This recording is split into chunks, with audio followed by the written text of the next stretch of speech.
good morning. I want you to meet a friend of mine. This is our newest horse on the farm. This is Lee's brother Mark's horse. His official name is Silk Imprimatur. We've given him a barn name of Kevlar, but I have a totally different name for him. I call him War Horse. He is our biggest horse, particularly he's most heavily muscled horse that we have, and for an Arabian horse, he's a pretty big guy. And when I ride him, I kind of feel like George Washington or some other great conquering general riding on a war horse. And so this guy I call War Horse. Now, when Jesus came into Jerusalem, Mark tells us that he was not riding on a great big white war horse. Instead, he was riding on a colt, maybe even a donkey. It would have been a small horse. It would have perhaps looked kind of silly. Jesus may have feet almost been dragging the ground, but there was a reason for that.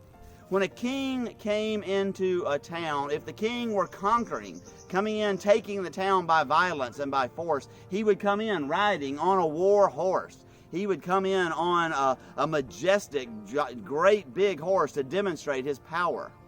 But if the king were coming in peace, coming in as a friend, he would ride in on a donkey or on a colt, a small horse.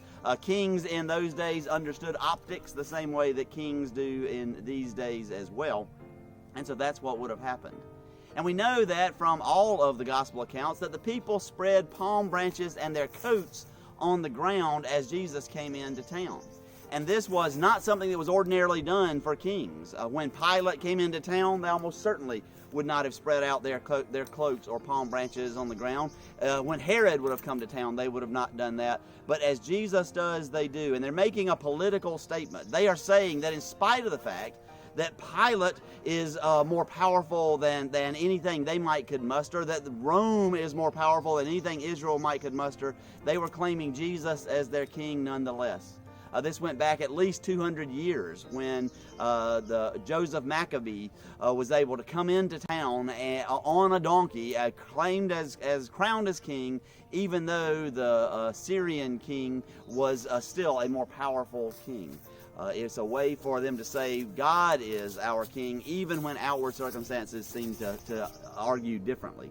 And part of what we do on Palm Sunday then, by laying out palm branches or celebrating in one way or another, is to say that God is our king no matter who seems to be king of the world.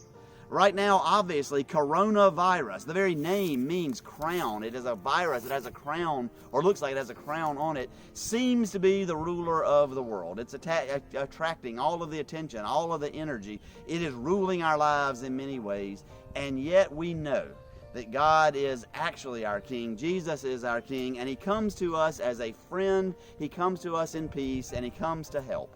And so as we prepare to celebrate Palm Sunday, as Kevlar here, it gets a little impatient, let me invite you to hang greenery on your door. Or if you don't have greenery, take a picture, draw a picture of palm branches or greenery and hang it on your door. And it is a way of saying, in spite of the fact that the coronavirus is out there, the coronavirus thinks that it may be king, that in fact Jesus is king.